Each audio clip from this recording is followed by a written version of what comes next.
Salut les photographes, on se retrouve aujourd'hui pour le test de l'objectif IRIX 150 mm macro. C'est une petite exclue, IRIX a bien voulu me le prêter avant même sa sortie officielle, alors depuis il est sorti, mais j'ai pu bien le tester, faire beaucoup de photos macro avec, et du coup je vais pouvoir vous faire mon retour complet sur cet objectif.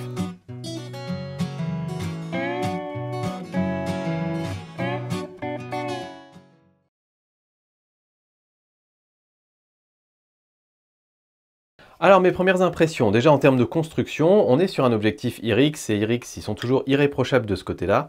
On a évidemment un petit capuchon qui marche bien, on a le pare-soleil plastique qui vient se mettre très bien par-dessus, donc ça il n'y a pas de souci. Et puis ensuite on a la chance d'avoir un petit collier pour pouvoir le mettre sur le trépied, parce que c'est un objectif qui est relativement lourd. À l'arrière on a une bague métal, tout ça avec des joints, enfin voilà, tout ça se cale bien. On est sur un objectif qui est plutôt, j'ai peur de dire une bêtise, il me semble que c'est métallique, vu son poids.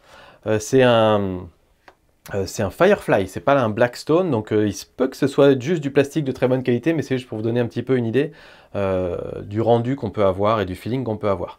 Et on a ici une belle bague de mise au point, parce que c'est un objectif qui est tout manuel comme tous les IRIX. Pour la photographie de macro, de toute façon, vous allez faire la mise au point manuelle. Et comme chez IRIX habituellement, on a la possibilité ici de coincer la bague de mise au point, pour le cas où par exemple vous avez trouvé votre mise au point parfaite et vous ne voulez pas qu'elle bouge. Donc voilà, on va tester un petit peu tout ça, mais d'ores et déjà, dès le départ, on a un objectif qui est très qualitatif. En termes de format, vous voyez que c'est quand même un objectif qui est relativement gros, et il est relativement lourd aussi, on y reviendra à la fin, mais il pèse plus de 800 grammes. Donc c'est un objectif vraiment pour des gens qui sont passionnés de macro et qui sont prêts à l'emmener soit en sortie spéciale macro, soit qui ne vont pas forcément marcher énormément et qui veulent le mettre dans leur sac à dos, leur sac photo à chaque fois qu'ils vont faire une sortie photo. Alors, pour quels usages? Cet objectif, on va l'utiliser pour la macro. On peut aussi également l'utiliser pour de la macro, et je pense que ça peut être vraiment pas mal de l'utiliser pour de la macro aussi. Enfin, clairement, c'est un objectif qui est très fortement orienté macro. Il y a d'autres objectifs macro qui peuvent servir aussi pour faire du portrait. On va regarder une ou deux photos au portrait ensuite pour voir un peu ce que ça donne, mais à 150 mm, on est sur une focale qui est déjà assez longue pour du portrait, donc c'est quand même pas forcément l'usage principal.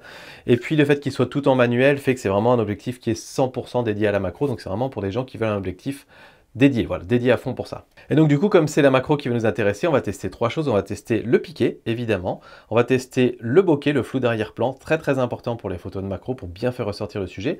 Et l'ergonomie, extrêmement important pour les objectifs macro aussi, parce que en photographie de macro, il faut tout aille très vite, que tout tombe sous la main exactement au bon endroit, au bon moment, et plein de petites astuces sur l'objectif qui peuvent nous permettre de faire des meilleures photos ou d'aller plus vite. Ça peut faire la différence entre des super photos et des moments où on a raté la photo. Alors si on regarde en termes de piqué, j'ai fait deux tests différents. J'ai fait un test en mode photo de paysage sur ma scène habituelle, là où je fais tous mes tests d'objectifs, pour voir un petit peu ce qu'il y avait dans le ventre. Et ensuite, j'ai jugé sur la photo macro, parce que je pense que c'est quand même pas exactement la même chose de faire de la photo à des sujets qui sont 10 cm devant la lentille frontale de votre objectif, et des sujets qui sont à l'infini. Donc sur tout ce qui est photo de paysage, il n'y a pas grand chose à retrouver, il est vraiment excellent partout. Quand vous voyez que c'est en vert foncé, c'est que vraiment, même zoomé à 100%, on voit tous les détails, tout est net, tout est parfait. Et quand c'est vert clair, c'est quand on zoome, on met la photo en plein écran, on n'arrive pas à voir un défaut sur une photo en plein écran affichée sur un écran 4K. Donc c'est vous dire si voilà, le piqué est vraiment très bon sur cet objectif-là. De f2.8 jusqu'à f4, f5.6, f8, f11, voilà, j'ai testé sur ces ouvertures-là. Si on regarde maintenant ce qu'il donne au niveau macro. Alors, au niveau macro, il est aussi très bon. À f2.8, un tout petit peu moins bon que sur les autres. Là, c'est difficile de déterminer si c'est parce que la zone de mise au point est très faible et tellement faible finalement. Ça peut être une des raisons qui font que j'ai le sentiment que le piqué était un tout petit peu moins bon. Mais après, F4, F5, 6, F8, F11, c'était impeccable au centre, sur les bords et même aux extrêmes. J'ai regardé les extrêmes sur F11 et F16. Sur les autres, c'était relativement flou parce que mon sujet était au centre. Et de toute façon, quand vous allez faire des photos macro, 98% du temps, c'est surtout le centre de l'image qui va vous intéresser et rarement le bord du bord ou le coin de l'image. Parfois, ça va être sur les bords, donc c'est-à-dire que vous allez placer votre sujet sur une ligne de tiers ou un truc comme ça oui, mais par contre les extrêmes, là où ça touche le bord de votre image, là c'est en général pas très important pour la photo de macro. Donc voilà, j'ai quand même regardé, et à partir de F11 et F16, on avait quand même des bords qui étaient très bien définis. Donc voilà, ça reste un excellent objectif pour ça. Moi, il m'a vraiment bluffé sur son côté piqué. Si on regarde maintenant le bokeh, je vous montre quelques exemples. Moi, personnellement, je le trouve magnifique. à la fois sur le premier plan et sur l'arrière-plan. Parce que aussi en photo de macro, on va souvent avoir un premier plan qui peut être flou, un arrière-plan qui est flou et le sujet entre les deux, pris un peu en sandwich. Et je l'ai testé à toutes les ouvertures et je trouve que même jusqu'à f22, le bokeh reste vraiment très très beau. Pourquoi je vais regarder jusqu'à f22? Tout simplement parce qu'en photo de macro, très souvent, on va fermer fort le diaphragme pour augmenter un petit peu la profondeur de champ. Parce qu'on a une profondeur de champ tellement faible que l'augmenter un tout petit peu peut permettre de faire moins de photos et de les stacker ensuite, de ne pas avoir besoin d'en faire 150, on peut en faire du coup plus que 10 ou 15. Ou parfois même de faire qu'une seule photo et d'avoir le sujet complètement net sur sa photo. Et donc le flou d'arrière-plan à f22 est important pour la photo de macro.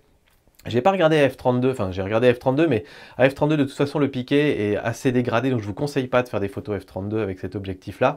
C'est normal, hein, il y a une diffraction de fou à cette ouverture-là. Maintenant, si on regarde l'ergonomie, alors première chose qui est très appréciable sur cet objectif-là, et en même temps vu son poids, c'est plutôt bien qu'ils y aient pensé, c'est qu'on a un collier de trépied. C'est un collier de trépied qui est en format arc à suisse, c'est-à-dire que si vous avez des platines arc à suisse pour votre trépied, vous venez tout simplement le mettre dessus, ça se serre et ça tient très bien sans aucun souci.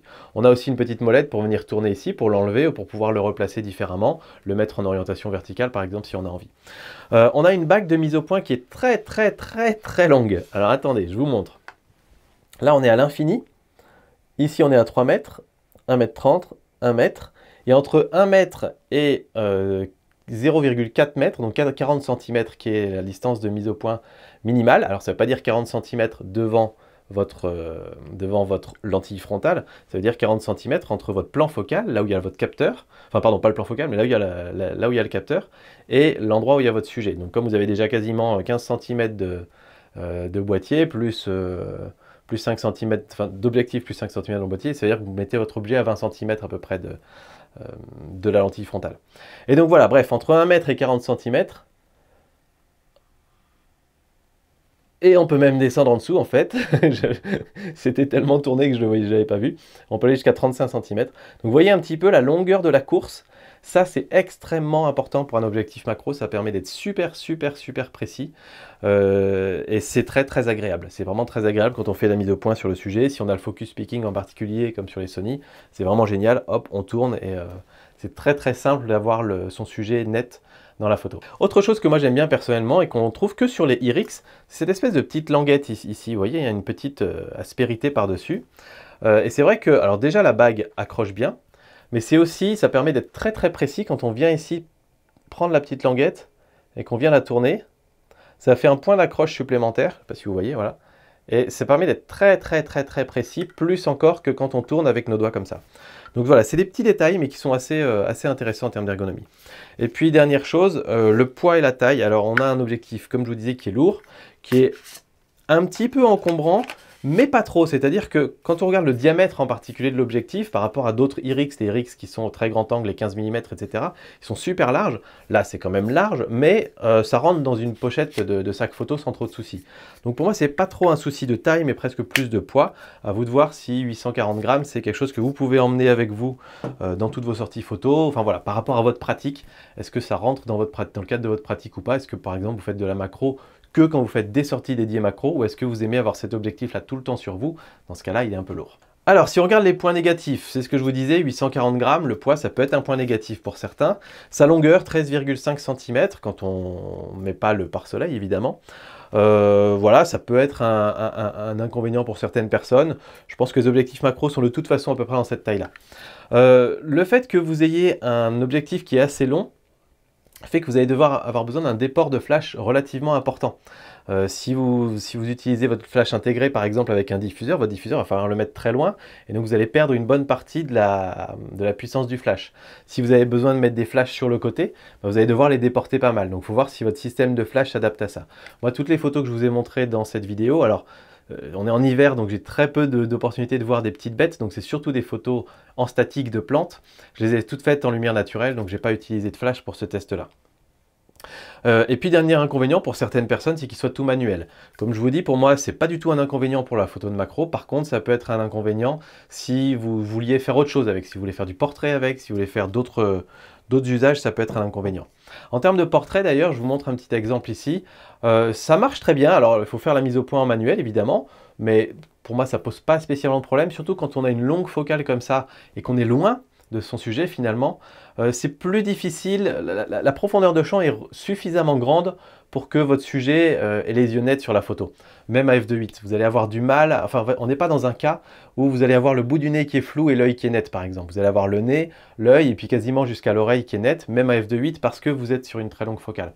Donc ça se fait relativement bien. Par contre, on perd un petit peu de temps, le temps de faire la mise au point. Donc pour certains, c'est un défaut. Moi, je pense que ça va à peu près. Après, je vous dis, c'est pas l'usage principal de cet objectif-là. Pour les points positifs, le piqué de malade, franchement, sur les photos de paysage, sur les photos de macro, c'est vraiment super. J'ai testé des photos où je faisais tout à la prise de vue, d'autres où j'ai fait du focus stacking. Donc on va faire en fait la mise au point sur un plan, puis la mise au point sur un plan un peu plus loin, puis un peu plus loin, puis un peu plus loin. Et ensuite, on va additionner toutes ces expositions dans Photoshop, qui va prendre que les parties les plus nettes de chaque photo, et ça permet d'avoir au final une photo de macro très nette, et ça marche très bien. Le bokeh est très bon aussi, y compris pour la photo de portrait, et puis je vous dis l'ergonomie, c'est l'ergonomie des IRIX, moi je suis très fan de l'ergonomie des IRIX, donc voilà, pour moi, tout ça c'est un point positif. Rapport qualité-prix, alors combien ça coûte cette bestiole-là? Au moment où je vous parle, le prix est aux alentours de 600 €. Ce que je trouve très honnête, vraiment pas si cher que ça, je m'attendais à plus cher quand on voit le bestiau en fait que c'est. Et donc à ce prix-là, ben, si vous cherchez vraiment un objectif dédié macro, et puis on n'en a pas parlé, mais le fait d'avoir une longueur focale de 150 mm, ça veut dire que vous allez pouvoir prendre en photo en ratio 1:1 des sujets qui seront plus loin de vous. Donc c'est très pratique pour tout ce qui est insectes, petites araignées, des papillons, des choses comme ça, parce que vous allez être plus loin du sujet. Si vous allez avoir un objectif grand angle macro, je sais pas, un 30 mm macro, vous allez devoir être très près de votre sujet pour avoir ce ratio de 1:1. Là, au 150 mm, on est beaucoup plus loin. Et ce qu'on va avoir aussi en termes de cadrage, c'est qu'on va avoir un cadrage beaucoup plus sélectif. On va vraiment avoir notre sujet et le reste qui sera globalement très flou. Là où avec un grand angle, on peut intégrer d'autres éléments dans la photo. Donc c'est des visuels qui sont un petit peu différents, des rendus différents. Mais donc voilà, si vous cherchez une longue focale exclusivement dédiée macro, moi je vous dis foncez parce que c'est un super objectif pour ça. Qu'est-ce qu'on a comme alternative? Comme alternative, je citerai le Tamron 90 mm macro f2.8 qui reste un très bon objectif aussi, qui est très piqué, qui a un très beau flou d'arrière-plan, qui est autofocus, donc qui permet aussi de faire du portrait, qui a une focale portrait. Par contre, c'est une focale qui est un peu plus courte, donc vous allez un petit peu plus effrayer les petits insectes au moment où vous allez prendre vos photos. Et le Tamron est dans la même gamme de prix, donc à vous de voir ce que vous cherchez. Une focale plus courte avec autofocus ou une focale plus longue sans autofocus. Si c'est que pour de la macro, de toute façon l'autofocus on s'en fiche. Donc voilà, on a là deux très bonnes options. Voilà, je m'attendais vraiment pas à ce que cet objectif IRIX soit aussi qualitatif, donc je suis surpris en bien, et c'est plutôt chouette. Alors on termine, alors est-ce que je l'achète cet objectif-là? Bah franchement, si je persévère en macro, si je me dis ouais la macro je vais continuer à en faire de plus en plus, parce que c'est vrai que j'en fais un petit peu de temps en temps, ça me plaît bien. À moi de décider ensuite si c'est un objectif que je vais avoir toujours dans mon sac, ou si je vais faire des sorties photos dédiées macro. Mais si je vais faire des sorties photos dédiées macro, très clairement je pense que je vais partir sur l'IRIX, parce que c'est voilà, un très beau bestiau. 100% dédié macro qui permet de prendre des photos de relativement loin avec un fort grossissement, donc c'est tout bénef. Voilà, j'espère que cette petite vidéo vous aura bien aidé. Je vous invite à aller voir tout ce qu'il y a dans la description. Je vous mets le lien vers le test aussi du Tamron 90 mm si vous voulez vous faire votre avis. Je vous mets d'autres vidéos à aller voir si ça vous intéresse. Enfin voilà, je vous mets tous les liens dans la description. Moi je vous dis à très bientôt. Salut les photographes!